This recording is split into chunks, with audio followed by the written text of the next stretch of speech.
Coming up, the New York Football Giants fall on Thursday Night Football at the hands of the San Francisco 49ers. Were there positives to take away from this game? Should the New York Giants fan base feel like the seeds of some success are coming? Or do we live on the side where the defense, for all of its talent, has not been able to show up now through 3 weeks?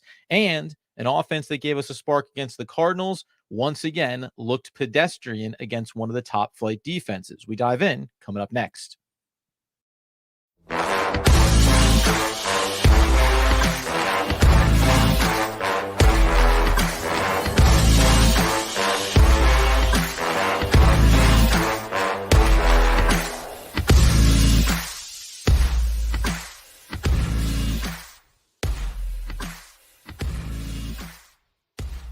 Yes, my friends. It is the Locked On Nets podcast host, Adam Armbrecht, and also the Devil's Puck Luck podcast host, Adam Armbrecht, coming to you, OGP, One Giant Podcast, flying solo on the postgame. And you'll be back in next week, obviously, as we talk about this game going over the next 10 days with the big layoff before the Giants will take on the Seattle Seahawks at home in week number 4. We will talk about that. We will discuss what it means for the Giants right now towards the back end of this episode, as we are live over on YouTube. If you care to join, feel free to get in on the conversation. We'll be going for at least the normal kind of 30-minute episode here. There's a lot to digest on a high level from this game. I think there's also things that when we go inside the defensive unit, inside the offensive unit, where are the areas that we have a level of concern going not just out of this game, but also moving forward, because the Giants are going to start to approach a critical mass moment here in their season 10 days from now as they get into week number 4. But as we know, the New York Giants come out in week number 3. They stay out west, short turnaround, Thursday Night Football, 30-12 loss against the San Francisco 49ers. Now, on the highest of levels, we know that the Giants didn't really get anything going offensively here. It was pretty methodical for the San Francisco 49ers throughout this one. And when you go back and look, 441 total yards of offense to 150, a 5.7 yard per play clip for the 49ers, just 3.3 for the Giants. And we understand that the Giants were without Saquon Barkley, again without Andrew Thomas, again without Azeez Ojulari. But remember, Brandon Ayuk did not play in this game for the 49ers, and they certainly didn't seem to show any ill will effects, although they started a little bit slower than we would like. Things that were frustrating here. The Giants hold San Francisco to a field goal attempt on their opening drive. That's a positive. But then they turn back around offensively. They move the ball and again settle for a field goal. Coming into this game, I said, I don't think you can afford to do that because you don't know how many opportunities you're going to get throughout the course of this game. And as the game unfolded, as the first half unfolded, even though the Giants moved the ball successfully to get a field goal before the break, and we're going to get that ball coming out in the second half, which they did, and they did score, and they went for 2 to try to cut that down to a one-possession game, but it did not go that way, right? It did not end up converting.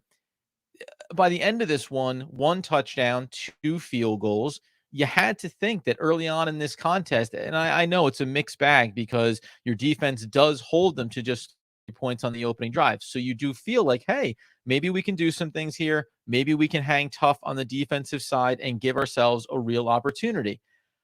Ultimately, I just think you had to be going for it time and time again. I think the Giants had to be going for third down plays, fourth down plays, using it as an opportunity to have 3 and 4 downs to get first downs and to convert, because on the back end of this one, when you only put up 12 points, it feels somewhat self-evident. Now, Andy and I debated, what was the downfall of this game? He focused on the defensive side, and I focused on the offensive side. Now, if you remember when we gave our predictions, I said 31-21 San Francisco with a little backdoor cover. Giants came up short there, thought maybe the fourth quarter garbage time touchdown would be available.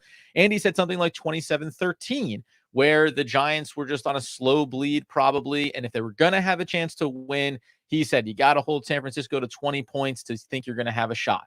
Now, that may be true.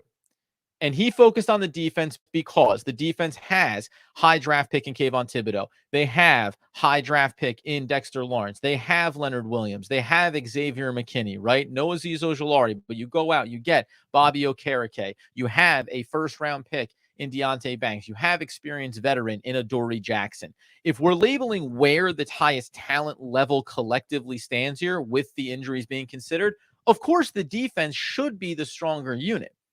But I just could not believe that a San Francisco offense that went out and scored 30 points in each of their first 2 games, and the way the Giants have performed to this point, that we were going to be able to look on that side of the ball and say, you guys need to be the tone setter here. You guys need to shut down San Francisco. I just did not see it being realistic. What I did think was going to be critical is that there was balance. And we talk about this all the time. So for me, and I think that Andy and I both have our valid points, I flipped it over offensively and said, when you hit the break of this game and the time of possession was 20 minutes for San Francisco and 10 minutes for the New York Football Giants, that was like, that to me was the breaking point.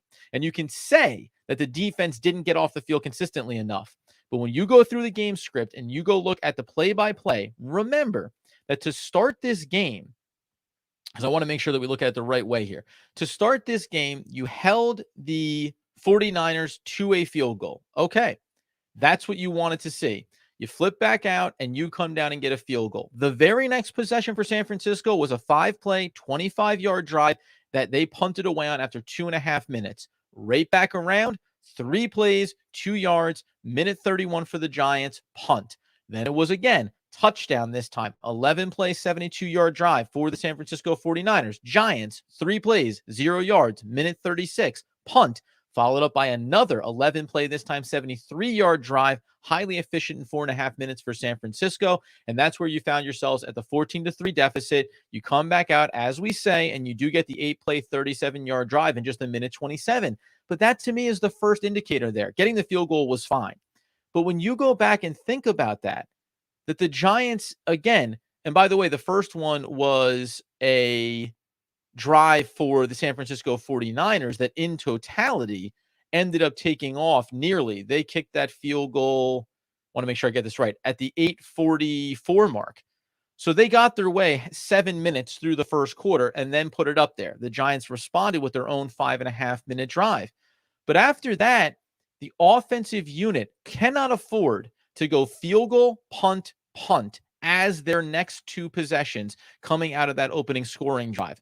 Because you knew you were going to have a chance for San Francisco to control the time of possession. You knew that they were going to use Christian McCaffrey heavily here. So I think these tones shift back and forth in this game, but ultimately, I thought it was going to be the offense that needed to step up early that afforded the defense to play with a level of consistency. Now, that being the case, let's stay offensively here. Things that surprised me about this. And we'll break down some film here over the next 10 days. No real Jalin Hyatt in this one. Now, the San Francisco 49ers, it's Andy highlighted coming into this matchup, were very efficient at getting pressure with just their front 4. And they continue to be able to do that in this game. So I understand needing to use 12 personnel. I understand the difficulty of trying to say, well, we're going to spread this thing out and we're going to force the defense to react to us. And we're going to try to get ourselves an opportunity for some big scoring plays here through the air, understanding the type of pressure that they could put on you. But again, there's no world where you were going to be in this game by trying to slowly grind out drives on the offensive side.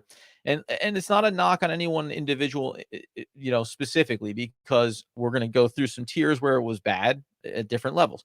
But Brian Daboll took over the play calling. So, okay, you come out of this Cardinals first half where it looks like a mess. And then the great debate, was Brian Daboll calling plays? All indications are, yes, he was calling plays in the second half of that Cardinals game. Well, he didn't come out and say, hey, we're going to be dynamic, we're going to be explosive, we're going to spread it out. For better or worse, knowing that Daniel Jones was going to take licks. But how do you expect to get the yardage you need without Saquon Barkley in the backfield when you're running this tight 12 personnel, limited route combinations for Daniel Jones to work with? And then even when you get there, because you're keeping everybody in, it just congests the field so much that the 49ers defense can just play swarming, short-tackled football on the back end, keep the plays in front of them, and slowly grind you out as they put up some points of their own on the other side. So I disagreed with the premise of what this game plan was coming in. To me, you needed to come out, you needed to spread everybody out here, go 4 wide receiver sets, get Darren Waller, which they did do on the outside lined up here. But then we saw some Wan'Dale Robinson in his first game back. Where was the Jalin Hyatt? We saw some productive 6 catches for Paris Campbell, but not really productive in yardage, just 24. I think that was his finishing line. So there just wasn't enough opportunities to create space and allow your playmakers to be dynamic. I didn't think they did a good enough job getting Daniel Jones out in space. That means running the play action, yes, but immediately roll him onto the edges, whether or not he's going to be scrambling for his life, as in the few instances we did see him. You still have to put it in a space where a linebacker, a safety, a cornerback is going to have to look into that backfield or look to the edge of the line of scrimmage as Jones is moving and say, do I need to go close him down here? Do I need to go put pressure on Daniel Jones, or do I need to stay at home? If you're going to stay at home, then maybe I can get these little chunk plays here that help move the needle and give the Giants a chance to stay ahead of the chains on possessions, to move the ball here and to put some points on the board. Even as I talk about, field goals were never going to be good enough. They weren't. But if on those first 4 drives, all 4 of them were getting down the field and putting yourself in a position to get 3, 6, 9, and 12 points, which is where they are by the time you get to the end of the third quarter there. But when you only have 2 scoring drive opportunities in the first half, that's when I go back to needing to go ahead and just go full steam ahead, take some risks. And I think my biggest offensive frustration was that this is a team that chose a game plan that was playing not to lose rather than saying, hey, what would be the scenario where we win? And this, again, would be the debate that Andy and I had. He said, hey, the defense is going to have to hold them to 20, and maybe you scrape your way to 21 points against a very talented San Francisco 49ers defense. I get that, but you can only get there if you put yourself in 3 offensive high percentage scoring opportunities, which the Giants didn't do. One other note that I'll give you here is that a lot of fans started to talk about, we all kind of honed in here as we're getting into the fourth quarter, and it's still a 1-possession game, by the way. Like, the Giants were still in this thing even into the fourth quarter, which I think is all that you can ask for. The Giants go out and they have this play where Darren Waller sweeps across the middle of the field and Daniel Jones kind of rushes the throw a little. And it's, again, I'm going to knock everybody on this play. He steps up a little bit quick, throws the ball a little bit too soon. Maybe the route is not quite where it needs to be yet, but Darren Waller is there. He gets his head turned around. Did he have enough time to locate the ball? Kind of doesn't matter. It hits him in the hands. You want him to bring that in, but it's high and it's a little bit behind. And we did this in the Cardinals game too in the first half. You go and you end up looking at these little moments, but I think they end up being kind of the focal point of what wasn't working in totality, right? Because the opportunities are few and far between, then this play, if you're not a Daniel Jones fan, you're going to say, oh, threw it behind him, threw it too high, it's on him. I'm saying that as that's what his responsibility is. Darren Waller, being the number 1 wide receiver, who also got one into his chest later in the fourth quarter that he didn't get, and it was commented in the live broadcast, got to pull that one in too. Get your head around, plant your feet, elevate, and pull that ball in on that initial crossing route that he was running. Like, these are the little moments in a game where the Giants did not play their best, where they had multiple punts on offense, where the defense was bending and then at times breaking. When you get these moments in the fourth quarter, again, just as a reminder, it is a 20-12 game going into the fourth quarter. So you are in a 1-possession game, and these moments take a game. They change the field position a little bit. You don't get yourself an opportunity. The defense, who, by the way, if we go back in here, and don't forget, in a game that I just highlighted where the New York Giants, that was as we're trying to collapse down, the field goal, the punt, right? After the touchdown for the 49ers and then a field goal by the Giants in the end of the first half, don't forget, the Giants started with the football and started it with a 5-play, 18-yard drive that ends in a punt. Now, even though you wanted and needed that to be a scoring drive to start the second half when you feel like you are still very much in this game, even just 5 plays got you 245. Those 2 punting drives combined for less total time of possession than that punt did. Now, you want that to happen in the first half, not in the second half, to open things up. But the Giants got the 3 and out there, and then they got the touchdown after that, right back with a field goal for the 49ers, and then punt, 3 and out again, by the way, another 3 and out here early in the second half, and then another field goal by the San Francisco 49ers, just followed up by, again, punt, the interception that gets popped up. That's when you're starting to press a little bit. But again, punt, end of game. It all kind of gets away from you there. But there we are, though, right? Like, you are smack in the middle of this thing. And all of this sudden, it gets away from you so quickly that I think it's easy to look at these certain plays and say, what a mess. But in totality, I'm going to tell you why it was mostly positive. We'll get into that in a second here, because I actually do think that there are things that I can like about this before we talk about what big problems could be ahead for the Giants when we talk about the schedule. Before we get into any of that, though, just going to go ahead and let you fine folks know that you can get over to deathwishcoffee.com and you can use promo code DWC 20 for 20% off on your first purchase. I've told you about this before. I've got the custom mug. They do these fantastic one-of-a-kind art pieces, or one of 3,000 limited runs that you can go get. You can also get your pumpkin spice. You can get your great decaf. You can get your espresso level coffee. It's all over there for you to try, and you can go ahead and get 20% off or sign up for their monthly subscription where you get a discount, and then you go ahead and get your coffee refills without even having to do any of the guesswork. It's set it and forget it, so you know you always have coffee in your kitchen and quite frankly at your lips. Try DWC20 at deathwishcoffee.com today. You won't regret it, friends, because I'm drinking it and I am jacked up. Now, defensively, before we talk about the big picture here, and this was going to be a rant, I knew it all along. Defensively, of course, it's frustrating. Why? Because some of the things that didn't necessarily, right early in the game, I said, missed tackles, you got to wrap them up. Then they started flying around a little bit. Micah McFadden really starts getting after it, and he has some great wrap-up tackles that come through this game at certain points. You had, I thought, Adoree Jackson that early in the game was trying to play physically, was trying to be disruptive. They were trying to have those outside routes that were going for 10 and 15 yards, just be up in the face of them, right? Anything that you could do to disrupt the timing of this offense. And I thought there were moments when it looked pretty good. Then there's moments when a backup rookie who's filling in for Brandon Ayuk catches a touchdown against your number one draft pick. That one's frustrating. The late game drop in the bucket down the right sideline was obviously just a great ball from Brock Purdy and maybe indicative of the difference, right? One big explosive play for one team and a lack of explosive plays for the other is what takes this game from being one possession to being well out of reach very quickly. Now, Andy and I also had the discussion about, hey, listen, early in the game, he said, Brock Purdy, is he really, is he that impressive, or is he just mid playing on a very well-run team? It may be the case. But I tell you what, he looks pretty good against our defense when he goes 25 of 37 for 310 yards, 2 touchdowns, no picks, 2 sacks in this game, an early one for Kayvon Thibodeux. He celebrated with that little kind of jittery robot, and that's awesome. It didn't translate to anything else for the rest of the game. And whether it's Kayvon Thibodeux and his lack of true versatility with how you want to use him, or Wink Martindale trying to pigeonhole this guy into a role that you should not be putting him into.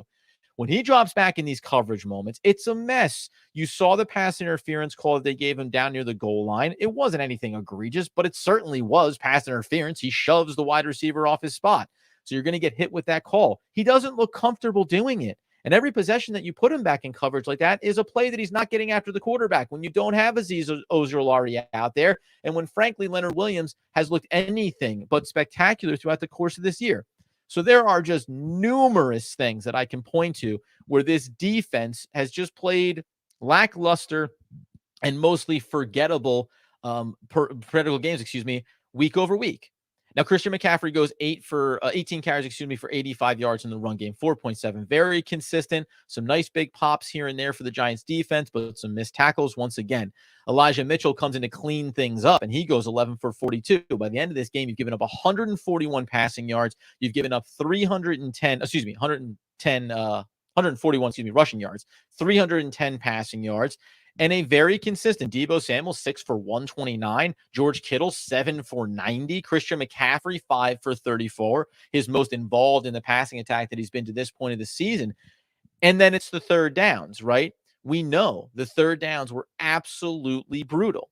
And this is where I kept coming back to with Andy, the debate about, is the defense playing horribly?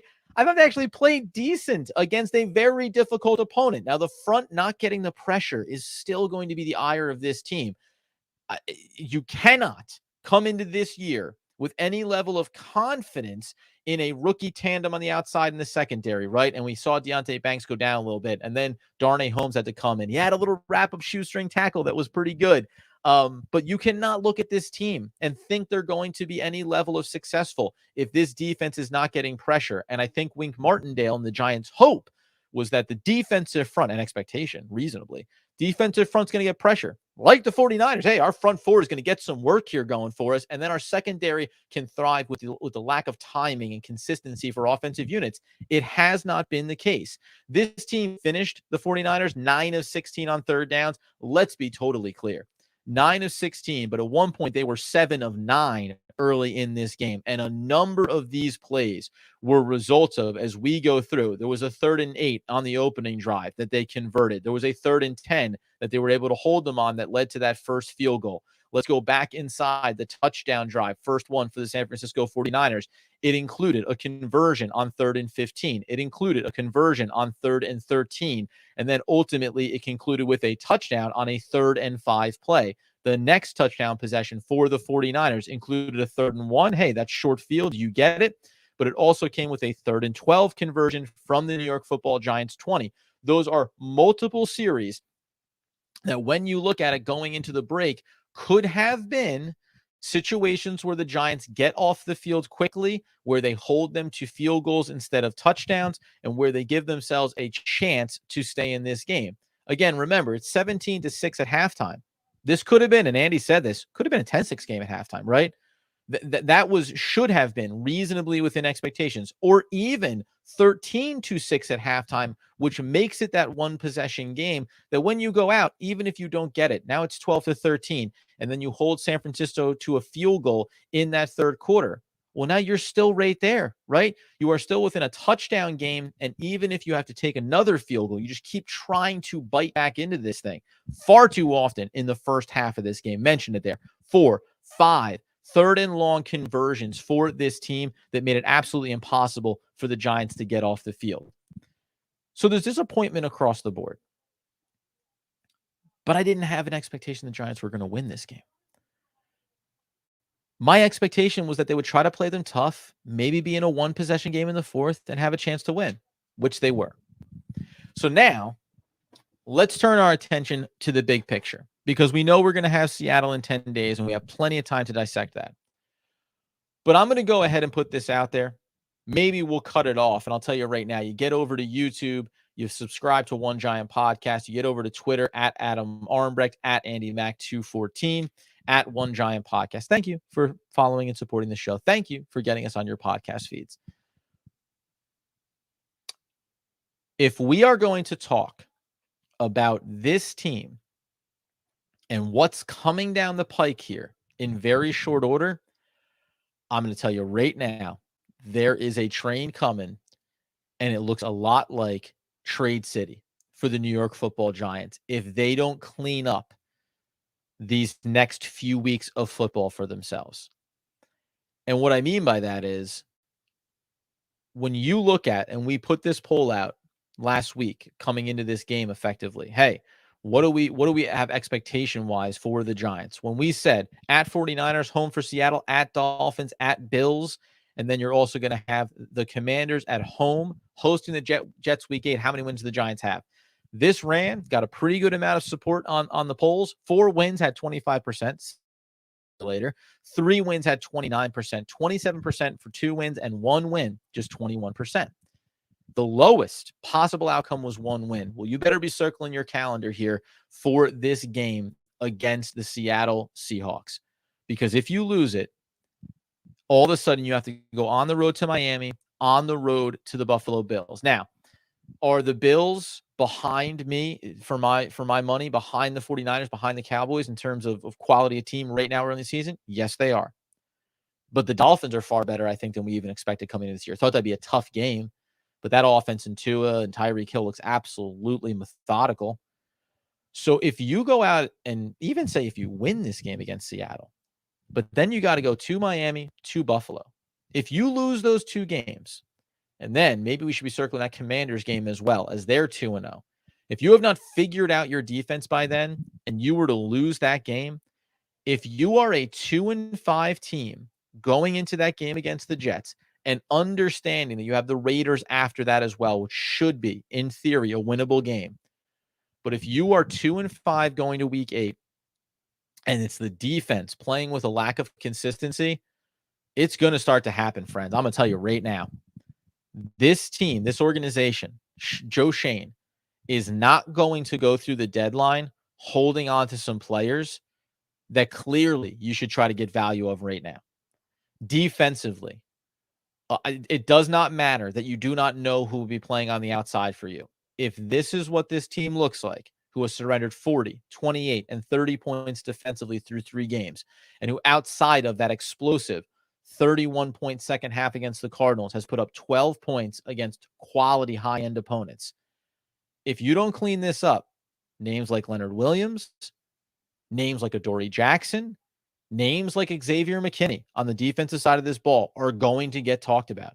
There is no way that they will not, because you are not going to go into an off season where, yeah, you're clearing the money either way for Leonard Williams. That's fine. Where Xavier McKinney wants a contract, you could go the tag route, but you're not going to do that position because the money would be too high. And you feel like Jason Pinnock has played well and you have Dane Belton, et cetera, right? You're going to talk about getting value for guys right now. You're going to talk about having high draft picks. I'll tell you right now, if Saquon Barkley is going to miss the 49ers game, yes. The Seattle game, let's say yes. If he's going to miss the Dolphins game, if he's not coming back potentially until the Bills, and we already heard now, maybe it's a high ankle sprain, which can be even more concerning, and just the injury recovery timeline can be a bit longer. If he doesn't come back to the Bills game, and you've already lost these 2, and then even if he's back for that one, you split the next 2 1-1. If you're a 2-5 team, it doesn't matter if the trade offers are going to be what feel like insulting relative to the talent level. They're going to field the calls on maybe a player like a Paris Campbell, on a player like a Saquon Barkley, on a player. I mean, Darius Slayton has played too well for that to really be a conversation, right? But you're going to look at this team and say, we need to get value. And this train is not turning around. And again, I'm intentionally isolating this as being, hey, this is high level, big picture. Where could we be in a few weeks? Concern level. And I'm going to clean up the perspective of coming out of this 49ers game again. But after you hit week 8 in the Jets, I mentioned the Raiders, but then you go on the road for Dallas and on the road for the Commanders. The Packers are a better team this year. I thought that was going to be the case coming in. Are the Saints really that good? Who knows? But we know the season ends with Eagles, Rams, Eagles. So it's just, you're going to paint a difficult picture very quickly here. And it's why, if you're joining us for the live over on YouTube, someone like Legend would say, we have 10 days to prep and get healthy for Seattle at home. Thomas, Bredesen, Barkley, and Banks better be playing that game. We can turn the season around. And I agree with you, with a big circle and an asterisk on this Seattle Seahawks game. Now, I believe that Thomas is going to be back. I think they're being extra precautionary on a short week here. I think he plugs back in, and we start to talk about securing this offensive line. The injury for Bredesen, it was, again, timing concern there. Get him back in. I think that some players like Azudu, like McCaffrey, have shown you something. So you can restructure what the starting and what the depth unit looks like on the offensive line. Fine. Assume, will Barkley be back? We don't know right now. But assume he is back. Great. Assume that Banks is back. Great. The Seattle Seahawks, like, we circle this now, is like, well, you have to go win this game. And I get it for all of the reasons. The Seattle Seahawks may be 1-1, but, like, do we need not forget that when you go in and look at where they are just statistically? Well, Geno Smith has played 48 of 67, 72 completion percentage, 440 yards, right? 3 touchdowns, no interceptions. He's taken some sacks, but he's played very consistently over those first 2 games. Kenneth Walker exploded in this last one, now has 107 yards on 29 carries. The running game has not been a sight of perfection. And then we know DK Metcalf, we know Tyler Lockett, right? These are guys that are going to be problems and going to present issues. Is this going to be the opportunity outside of that Cardinals game where you say, hey, we have a chance to kind of settle ourselves down here and just play a consistent game? Yes, it is. But we are no longer in the place where we can look at the Giants and say, well, they're definitely better than these teams. They're not. And I think that was the probably disappointment coming out of this 49ers game, is that only thing we really learned here is that, yeah, the Dallases of the world and the 49ers are in that category too. We can't play on par with them. Was that game opening night on Sunday Night Football against Dallas 40-0?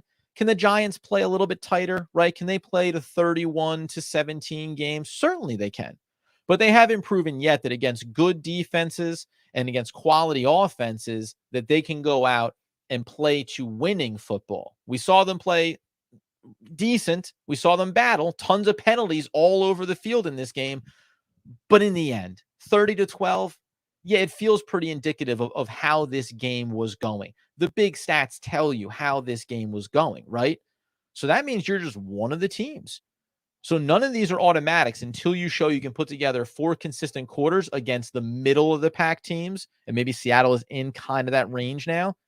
Well, then go show you can do it. Because against a bad team that we think is tanking in the Cardinals, you put together one insane, historic, excellent half. But you also had 2 quarters where you couldn't seem to get it together. And it was still a game where you gave up 28 points, whether it's first half to second half, you gave up 28 points to a Cardinals offense.